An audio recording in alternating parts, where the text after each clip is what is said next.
Hello everyone, welcome back to our YouTube channel किताबों की पाठशाला। आज के इस वीडियो में हम क्लास 12th की हिस्ट्री जो हमारी है इतिहास, उसकी क्वेश्चन बैंक का सॉल्यूशन देखेंगे। आज जो हमारा चैप्टर है वो हमारा चैप्टर नंबर 3 बंधुत्व, जाति तथा वर्ग, आरंभिक समाज होने वाला है। आज हम 600 ईसा पूर्व से 600 ईस्वी के जो आरंभिक समाज है उससे जुड़े क्वेश्चन का सॉल्यूशन देखेंगे। हमारा चैप्टर नंबर 3 है ये। वस्तुनिष्ठ क्वेश्चन आएंगे इससे, साथ ही इससे जो लघुत्तरी क्वेश्चन है वो आएंगे। तो कुल ये 5 मार्क्स का आपका चैप्टर होने वाला है। सबसे पहले स्मरणीय बिंदु है, इनको जरूर देखें। लघुत्तरी और वस्तुनिष्ठ क्वेश्चन छोटे छोटे इनसे बन सकते हैं, तो ये सारे आप जरूर इनको रीड करें। अब सॉल्यूशन देखते हैं। सबसे पहला क्वेश्चन है हमारे सामने, सही विकल्प चुनकर लिखिए। तो इसमें सबसे पहले सही विकल्प चुनकर लिखिए, तो पहला आएगा वी.एस. सुक्तांकर कौन थे? तो वी.एस. सुक्तांकर थे संस्कृत विद्वान। उसके बाद नेक्स्ट क्वेश्चन है, महाभारत का समालोचनात्मक अध्ययन करने के लिए विद्वानों ने महत्वाकांक्षी परियोजना कब प्रारंभ की थी? तो ये परियोजना 1919 में प्रारंभ की गई थी। उसके बाद अगला क्वेश्चन है हमारे सामने, निम्नलिखित भाषाओं में से सामान्य लोग किस भाषा का इस्तेमाल करते हैं? तो प्राकृत भाषा का इस्तेमाल करते हैं। उसके बाद अगला क्वेश्चन है, वर्णों में के कितने प्रकार थे? तो वर्णों के 4 प्रकार थे। उसके बाद अगला क्वेश्चन है, मनुस्मृति कब लिखी गई थी? तो मनुस्मृति 200 ईसा पूर्व से 200 ईस्वी में लिखी गई थी। उसके बाद अगला क्वेश्चन है यहाँ पर, जो लोग संस्कृत भाषा नहीं बोलते उन्हें कहा जाता था? तो जो लोग संस्कृत भाषा नहीं बोलते उन्हें मलेच्छ कहा जाता था। उसके बाद महाभारत का समालोचनात्मक संस्करण परियोजना किसके नेतृत्व में तैयार की गई थी? तो वी.एस. सुक्तांकर के नेतृत्व में। उसके बाद महाभारत समालोचनात्मक संस्करण तैयार करने वाली परियोजना को पूर्ण होने में कितना समय लगा? तो इसका आंसर आप मुझे बताएंगे। आप जब एनसीईआरटी शुरू करेंगे तो शुरू के 1-2 पेजेस में ही आपको इसका आंसर मिल जाएगा। ठीक है, तो ज़रूर रीड करके मुझे कमेंट बॉक्स में इसका आंसर बताएं। उसके बाद बहुपति विवाह प्रणाली किस में प्रचलित थी? ठीक है, तो उपरोक्त सभी सातवाहनों में, इसका आंसर आएगा सातवाहनों में। उसके बाद मत्स्यकृत्रिम नामक नाटक के रचनाकार कौन थे? तो इसके रचनाकार जो थे वो शूद्रक थे। तो राइट आंसर रहेगा शूद्रक। ठीक, इस तरीके से अब हम आ चुके हैं रिक्त स्थान की पूर्ति पर। सबसे पहला क्वेश्चन है, संस्कृत ग्रंथों में कुल शब्द का प्रयोग के लिए किया जाता था? तो किसके लिए किया जाता था? तो संस्कृत ग्रंथों में कुल शब्द का जो प्रयोग है वो परिवार के लिए किया जाता था। अगला क्वेश्चन है, शवों की अंत्येष्टि और मृत पशुओं को छूने वाले को क्या कहा जाता था? तो उनको उस समय चांडाल कहा जाता था। नेक्स्ट है, रिक्त स्थान ने युधिष्ठिर को द्रुत क्रीड़ा के लिए आमंत्रित किया था। आप सब ने महाभारत देखी होगी, ठीक है, तो आप मुझे इसका आंसर कमेंट बॉक्स में बताएंगे कि इसका आंसर क्या होने वाला है। किसने द्रुत क्रीड़ा के लिए युधिष्ठिर को आमंत्रित किया था? ठीक है, आगे बढ़ते हैं। मनुस्मृति के अनुसार पैतृक जायदाद में हिस्सेदारी थी किसकी? तो पुत्रों की हिस्सेदारी थी। स्त्रियां पैतृक जायदाद पर अपनी हिस्सेदारी नहीं दिखा सकती थी। महाभारत में श्लोकों की संख्या थी। तो महाभारत में कितने श्लोक थे? तो 1,00,000 श्लोक थे। तो 1,00,000 श्लोकों की संख्या थी। अगला क्वेश्चन है, महाभारत का सबसे महत्वपूर्ण उपदेशात्मक अंश क्या है? तो उपदेशात्मक अंश है श्रीमद् भागवत गीता। क्या है? श्रीमद् भागवत गीता। ठीक है, ये इसका राइट आंसर रहेगा। उसके बाद कहानियों का संग्रह में होता है, तो जो जातक कथाएं हैं उनमें कहानियों का संग्रह होता था। ठीक है, तो इसका आंसर आएगा जातक कथा। पर मैं बोल दूँ, इसका जो आंसर है वो मैं 100% कन्फर्म नहीं कर रही हूँ। मुझे कहीं से सोर्स नहीं मिला, लेकिन एनसीईआरटी पढ़कर ऐसा लगा कि ये इसका आंसर हो सकता है। ठीक है, अगर किसी को बिल्कुल एग्जैक्ट आंसर पता है तो वो कमेंट बॉक्स में लिख दे, मैं उसकी कमेंट को पिन कर दूँगी। ठीक है, उसके बाद महाभारत में उल्लेखित हस्तिनापुर में स्थित है। तो अभी वर्तमान में ये उत्तर प्रदेश में स्थित है। उत्तर प्रदेश का जो मेरठ है उसमें स्थित है। ठीक है, अगला क्वेश्चन है हमारे सामने, ने महाभारत की रचना की? तो सबको पता है वेद व्यास महान ऋषि ने महाभारत की रचना की, महर्षि वेद व्यास ने। तो ये राइट आंसर। इस तरीके से रिक्त स्थान कंप्लीट होते हैं। सत्य सत्य देखते हैं। फर्स्ट क्वेश्चन है, धर्मसूत्र की रचना 500 से 200 BCE में की गई थी। तो इसका आएगा जी हाँ, सत्य। ठीक है, उसके बाद नेक्स्ट क्वेश्चन है, महाभारत का समालोचनात्मक संस्करण तैयार करने में 46 वर्ष लगे? तो जी नहीं, इसका आएगा असत्य। क्यों आएगा इसका असत्य? क्योंकि 47 वर्ष लगे थे। उसके बाद गोत्र परंपरा में प्रत्येक गोत्र नाम का एक ऋषि के नाम पर होता था, तो जी हाँ, इसका आएगा सत्य। उसके बाद चौथा प्रश्न है हमारे सामने, धर्मशास्त्रों में 5 प्रकार के विवाहों का वर्णन है, तो जी नहीं, इसका आएगा असत्य, क्योंकि कितने प्रकार के विवाह? 8 प्रकार के विवाहों का वर्णन है। उसके बाद मनुस्मृति के अनुसार पिता की संपत्ति में पुत्री का पुत्र के बराबर अधिकार होता है, तो जी नहीं, इसका आएगा असत्य। ठीक है, तो मनुस्मृति के अनुसार पिता की संपत्ति में पुत्री का बराबर हक नहीं होता है। उसके बाद गुरु द्रोण ने गुरु दक्षिणा के रूप में एकलव्य से उसके दाहिने हाथ का अंगूठा मांगा था, तो जी हाँ, सत्य। उसके बाद एक ही गोत्र और जाति में विवाह करना क्या कहलाता है? बहिर्विवाह कहलाता है, तो इसका आंसर रहेगा असत्य। एक ही जाति में विवाह करना और गोत्र में विवाह करना बहिर्विवाह कहलाता है, तो जी नहीं, असत्य, वो तो अंतर्विवाह कहलाता है। उसके बाद वर्ण व्यवस्था का मुख्य आधार जाति थी, तो जी हाँ, इसका आएगा सत्य। उसके बाद कुंती दुर्योधन की माँ थी, तो नहीं, इसका आएगा असत्य। ठीक है, उसके बाद घटोत्कच भीम का पुत्र था, तो इसका आएगा सत्य। ठीक है, तो राइट आंसर रहेगा सत्य। ठीक है, तो इस तरीके से सत्य सत्य कंप्लीट। उसके बाद सही जोड़ी की तरफ बढ़ते हैं। फर्स्ट ऑफ ऑल हमारे सामने है महाभारत। ठीक है, तो महाभारत का क्या आएगा? वेद व्यास, क्योंकि महाभारत की रचना किसने की? वेद व्यास ने की। उसके बाद भगवत गीता, तो भगवत गीता क्या है? महाभारत का उपदेशात्मक अंश। ठीक है, तो ये आएगा। उसके बाद मातंग, तो मातंग क्या कौन था? एक बोधि सत्व। ठीक है, तो क्या आएगा यहाँ पर? ये मातंग एक बोधिसत्व जिन्होंने चांडाल के रूप में जन्म लिया था। उसके बाद आएगा वर्ण व्यवस्था, तो वर्ण व्यवस्था के अनुसार मनुष्यों का विभाजन किया गया था। फिर ब्रह्मचर्य आश्रम, तो जन्म से 25 वर्ष तक। फिर कर, तो कर का क्या आएगा? कर का यहाँ पर आ जाएगा राजा की सेवा के बदले दी जाने वाली कीमत। उसके बाद अष्टाध्यायी, तो अष्टाध्यायी कौन है? तो पाणिनि। और बुद्ध चरित, तो अश्वघोष। तो ये पूरा आंसर है। आप इसका स्क्रीनशॉट ले लेना, तो आपको समझ आ जाएगा कि कौन किसका आंसर होने वाला है, और ध्यान से सुन लेना। चलिए, सही जोड़ी कंप्लीट होती है। अब एक वाक्य की तरफ आगे बढ़ते हैं। पहला प्रश्न है, पितृवंशिकता का क्या अर्थ है? ठीक है, तो जैसा कि आप स्क्रीन पर देख सकते हैं, वह वंश परंपरा जो पिता के बाद पुत्र, फिर पौत्र और फिर प्रपौत्र आदि से चलती है, पितृवंशिकता कहलाती है। उसके बाद अंतर्विवाह का क्या अर्थ है? अंतर्विवाह गोत्र में विवाह करने को कहते हैं। ठीक है, उसके बाद नेक्स्ट क्वेश्चन है, पुराणों की संख्या कितनी है? तो हमारे यहाँ 18 है। ठीक है, पुराणों की संख्या 18 है। उसके बाद वर्ण व्यवस्था किस पर आधारित थी? तो वर्ण व्यवस्था जाति पर, तो आपको लिख देना है वर्ण व्यवस्था जाति पर आधारित थी। उसके बाद कुंती कौन थी? तो कुंती कौन थी? पांडवों की माता, पांडु की पत्नी और पांडवों की माता। ठीक है, उसके बाद धर्म ग्रंथों के अनुसार संस्कारों की संख्या कितनी बताइए? तो संस्कार कितना है? 16, और पुराण कितने हैं? 18, ध्यान रखना। उसके बाद अगला क्वेश्चन है, महाभारत किस भाषा में लिखा गया ग्रंथ है? तो ये बिल्कुल संस्कृत या फिर कह सकते हैं वैदिक संस्कृत में लिखा गया ग्रंथ है। नेक्स्ट क्वेश्चन है, पिटक कितने हैं? तो त्रिपिटक है। ठीक है, त्रिपिटक यानी कि 3 पिटक है, तो त्रिपिटक है। उसके बाद महात्मा बुद्ध के पूर्व जन्मों की कथाएं किस में संकलित है? तो जातक कथाओं में महात्मा बुद्ध की जो कथाएं है वो संकलित है। उसके बाद महाभारत किसके द्वारा लिखा गया? तो वेद व्यास के द्वारा। 2 बार रिपीट हो चुकी है ये बात, ये तीसरी बार थी। ठीक, तो इस तरीके से एक वाक्य में उत्तर दीजिए कंप्लीट होता है। बढ़ते हैं आगे लघुत्री प्रश्न में।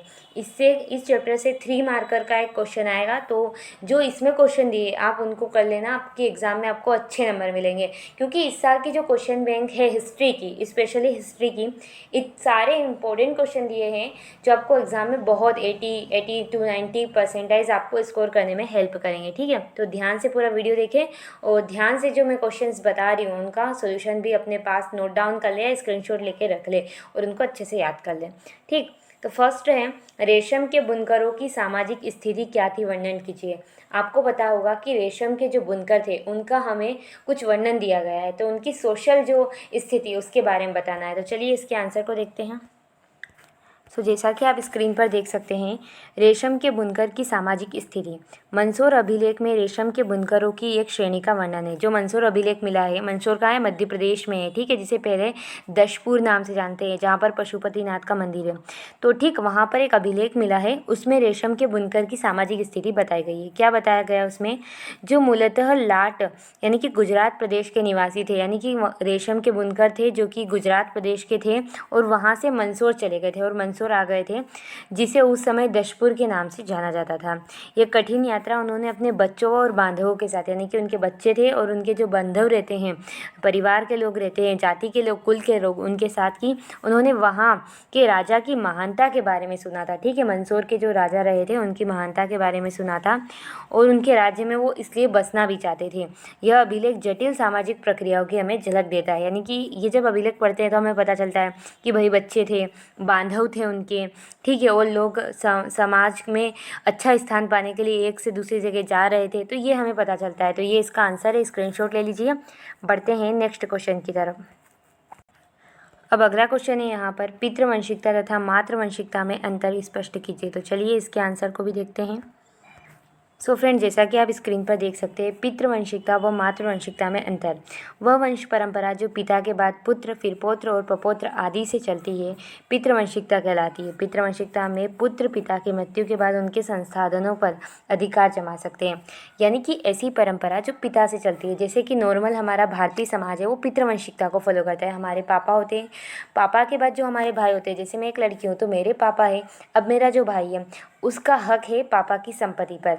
अब तो हमारा संविधान लड़कियों को हक देता है, लेकिन पुरानी ये चीज़ें चली आ रही थी और आज भी ऐसा ही कुछ कॉन्सेप्ट हमारे भारतीय समाज में चलता है। तो इसमें क्या हो रहा, पिता से पुत्र फिर पपौत्र तक चीज़ें ट्रांसफ़र हो रही, तो इसको बोलते हैं पितृवंशिकता। और मातृवंशिकता क्या होती है? जो वंश परंपरा मातृ पक्ष से चले, ठीक है, मातृ की गोद को अपनाया जाए, मातृ की संपत्ति ली जाए, ठीक है, तो उसको बोलते हैं मातृवंशिकता। तो ये इसका आंसर है। आई होप आप कनेक्ट कर पाएंगे, ठीक है, तो इसको स्क्रीनशॉट ले लीजिए। बढ़ते हैं नेक्स्ट क्वेश्चन की तरफ। अब नेक्स्ट क्वेश्चन है यहाँ पर, महाभारत काल में संपत्ति का अधिकार का मुख्य आधार क्या था? यानी कि महाभारत काल में संपत्ति का जो विवरण था वो कैसे किया गया था? तो चलिए इसके आंसर को भी देखते हैं। जैसा कि आप स्क्रीन पर देख सकते हैं, महाभारत काल में संपत्ति के अधिकार का मुख्य आधार था वर्ण। वर्ण व्यवस्था आपने पढ़ा होगा चैप्टर में कि 4 प्रकार से वर्णों को विभाजित किया गया था, ठीक है। समाज में जो जातियाँ थी या फिर कह सकते हैं वर्ण थे, उनको 4 भागों में विभाजित किया गया था, ब्राह्मण, क्षत्रिय, वैश्य और शूद्र। ब्राह्मण जो होते थे वो सबसे ऊपर होते थे, उसके बाद क्षत्रिय, उसके बाद वैश्य और शूद्र को सबसे निम्न समझा जाता था, ठीक है। तो इसी के आधार पर धन का भी वितरण था। क्या होता था कि ब्राह्मण और जो क्षत्रिय थे वो सबसे ज़्यादा धनी थे, उसके बाद यहाँ पर वैश्य नहीं आएगा, यहाँ पर वैश्य आएगा, तो उसके बाद वैश्य का स्थान था। और शूद्रों के लिए कुछ भी आर्थिक स्थिति नहीं थी, उनका सिर्फ एक ही काम था या उनकी जीविका एक ही थी कि वह जो तीनों ऊपर के उच्च वर्ण हैं उनकी सेवा करें। तो एक तो इस तरीके से महाभारत काल में आर्थिक स्थिति थी। दूसरी यह थी कि संपत्ति का जो आधार था वो लैंगिकता के आधार पर था। लैंगिकता मतलब स्त्री पुरुष के आधार पर। पैतृक जायदाद जो थी उस पर पुरुषों का अधिकार होता था। स्त्रियां जो थी वो पैतृक संसाधन में हिस्सेदारी की मांग नहीं कर सकती थी, ठीक है। तो ये दोनों आधार हमने देख लिए कि किस तरीके से वहाँ पर संपत्ति का विभाजन महाभारत काल में हुआ था। तो ये स्क्रीनशॉट ले लीजिए, ठीक है, और इसको नोट डाउन कर लेना। बढ़ते हैं क्वेश्चन बैंक की तरफ। फ्रेंड, अब हमारा यहाँ पर नेक्स्ट क्वेश्चन है, बहुपति विवाह और बहुपत्नी विवाह में क्या अंतर है? तो बहुत ही सिंपल है ये, इसको जल्दी से देखते हैं। जैसा कि आप देख सकते हैं, नाम से स्पष्ट है, बहुपत्नी यानी कि एक व्यक्ति की बहुत सारी पत्नियां होना। तो बहुपत्नी प्रथा जो है एक पुरुष की अनेक पतियां होने की सामाजिक परिपाटी को कहते हैं, ठीक है। और बहुपति प्रथा में एक स्त्री के अनेक पति होने की पद्धति। तो चलिए अब चलते हैं नेक्स्ट क्वेश्चन की तरफ। फ्रेंड, अब हमारा नेक्स्ट क्वेश्चन है यहाँ पर, आरंभिक समाज के आर्थिक जीवन पर प्रकाश डालिए। तो अभी हमने जो आर्थिक जीवन के बारे में बताया कि संपत्ति पर कैसा कैसा अधिकार था, वही आंसर आपको यहाँ पे भी लिख देना है, ठीक है, ताकि आपको मतलब अच्छे नंबर मिलेंगे। बिल्कुल सेम उसको बता देना है। और भी आप पॉइंट कर सकते हैं, जैसे स्त्री धन वगैरह के, ये आप पॉइंट ऐड कर देना। बाकी उसमें मैंने दोनों पॉइंट को कवर किया है, वर्ण व्यवस्था के आधार पर भी और लैंगिकता के भी आधार पर, तो वो आंसर भी बेस्ट रहेगा। उसके बाद आगे बढ़ते हैं, महाभारत को एक प्रगतिशील ग्रंथ क्यों कहा जाता है? स्पष्ट कीजिए। आपको पता होगा कि महाभारत को हम प्रगतिशील या फिर गतिशील ग्रंथ कहते हैं, तो क्यों, क्या रीज़न है? तो चलिए इसके आंसर को देखते हैं। जैसा कि फ्रेंड आप स्क्रीन पर देख सकते हैं, एक गतिशील ग्रंथ के रूप में महाभारत का वर्णन। महाभारत महाकाव्य एक विशाल गतिशील ग्रंथ है। महाभारत का विकास संस्कृत के पाठ के साथ ही समाप्त नहीं हो गया, अपितु शताब्दियों से इस महाकाव्य में पाठांतर भिन्न भिन्न भाषाओं में लिखते गए। देखो, इसको गतिशील इसलिए कहते हैं कि ऐसा नहीं है कि इसको एक बार बना दिया और बना के ख़त्म कर दिया, अब इसमें कुछ ऐड नहीं हो रहा, समय के साथ इसमें ऐड हो रहा है, इसे अलग अलग भाषाओं में लिखा जा रहा है। अंततः युगों युगों से इसकी रचना चलती आ रही है और कई अंश इसमें जुड़ते आ रहे हैं। ये सब उस संवाद को दर्शाते हैं जो अनेक लेखक अन्य लोगों और समुदायों के बीच कायम हुए। अनेक कहानियाँ जिनका उद्भव एक क्षेत्र विशेष में हुआ और जिनका जो महत्व है या जिनका उद्भव एक क्षेत्र विशेष में हुआ और जिनका खास लोगों के बीच प्रसार हुआ, वे सब महाकाव्य में समाहित कर ली गई। साथ ही इस महाकाव्य की मुख्य कथा की अनेक पुनर्व्याख्या की गई। इसके प्रसंगों को मूर्तिकला और चित्रों में भी दर्शाया गया। तो इस तरीके से जो महाभारत है वो सिर्फ एक बुक तक सीमित न रहकर लोगों के समाज तक, लोगों के जो हृदय है वहाँ तक महाभारत की कथाएं पहुँची और नई कथाएं जुड़ती आ रही है और जुड़ रही है, जिसके कारण इसे गतिशील ग्रंथ कहा गया है। ठीक है, तो ये इसका आंसर है। पहले यहाँ से यहाँ तक का स्क्रीनशॉट, उसके बाद यहाँ से यहाँ तक का। बढ़ते हैं क्वेश्चन बैंक की तरफ। अब हमारे सामने अगला क्वेश्चन है यहाँ पर प्रश्न क्रमांक 7, मनुस्मृति में चांडालों के क्या कर्तव्य बताए हैं। तो जो मनुस्मृति ग्रंथ है उसमें जो चांडाल समुदाय था उसका क्या कर्तव्य है, तो चलिए इसके आंसर को देखते हैं। सो फ्रेंड, जैसा कि आप स्क्रीन पर देख सकते हैं, चांडाल, सबसे पहले ये समझेंगे कि चांडाल किसको कहते थे। तो जो लोग शव की अंत्येष्टि यानी कि जो भी मृत शरीर है उनको जलाने का काम और मृत पशुओं को छूने वाले को, ठीक है, उनका भी मृत पशुओं को भी ठीक ठाक उनके स्थान तक उनका अंतिम संस्कार करते थे, जो लोग ऐसे काम करते थे उनको उस समय पर चांडाल कहा जाता था। अब जो ये मनुस्मृति जो एक ग्रंथ है, सामाजिक ग्रंथ, उसमें चांडालों के कर्तव्य की कुछ सूची दी गई है। ठीक है, तो ये निम्नलिखित कर्तव्य, एक एक को देखेंगे। उन्हें घर से बाहर रहना पड़ता था, सॉरी घर से नहीं, गांव से। ठीक है, तो जो चांडाल लोग रहते थे वो गांव के अंदर नहीं रहते थे, गांव के बाहर रहते थे।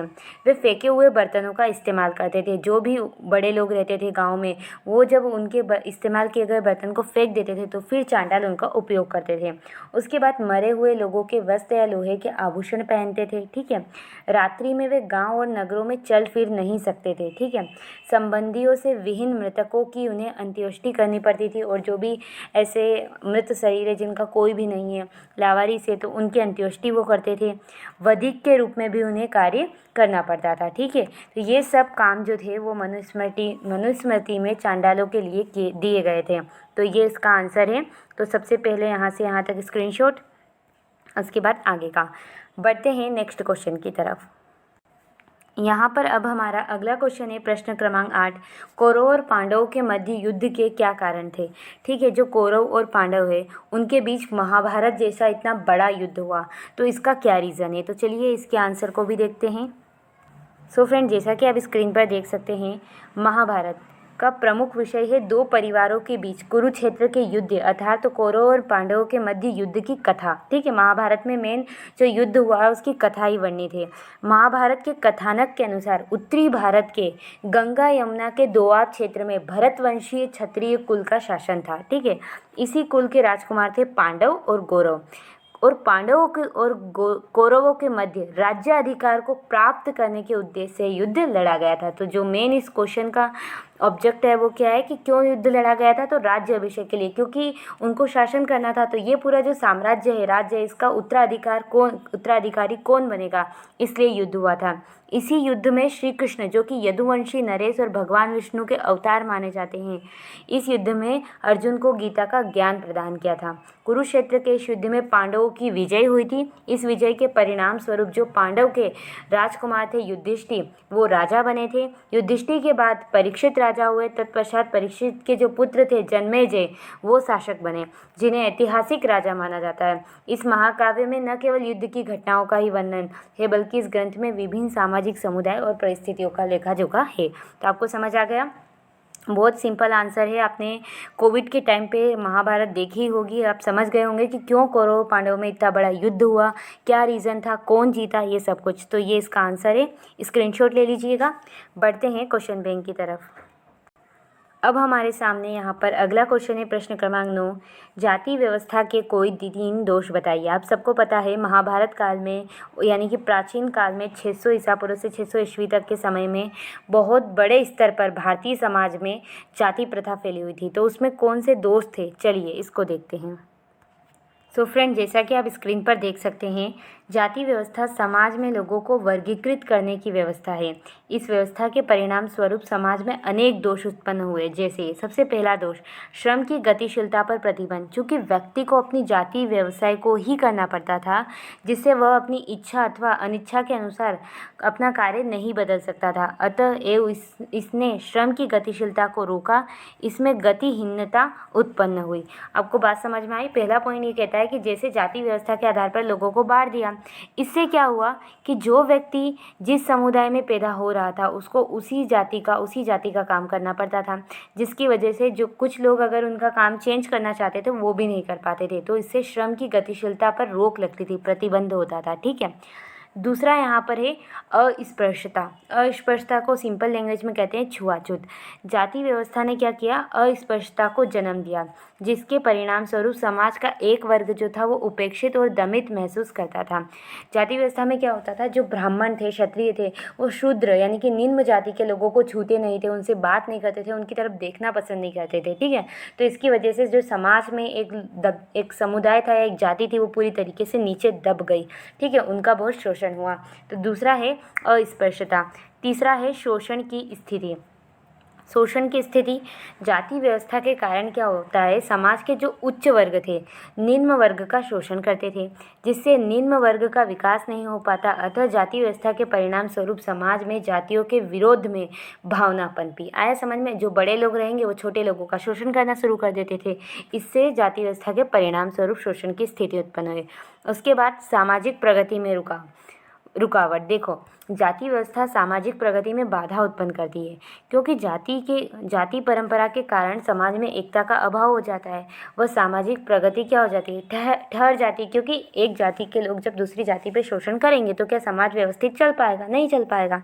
ठीक है। तो ये इसका आंसर है। पूरा स्क्रीनशॉट ले लीजिए यहाँ से यहाँ तक, उसके बाद यहाँ से यहाँ तक, ये लास्ट। चलिए बढ़ते हैं क्वेश्चन बैंक की तरफ। अब यहाँ पर अगला प्रश्न है, प्रश्न क्रमांक 10।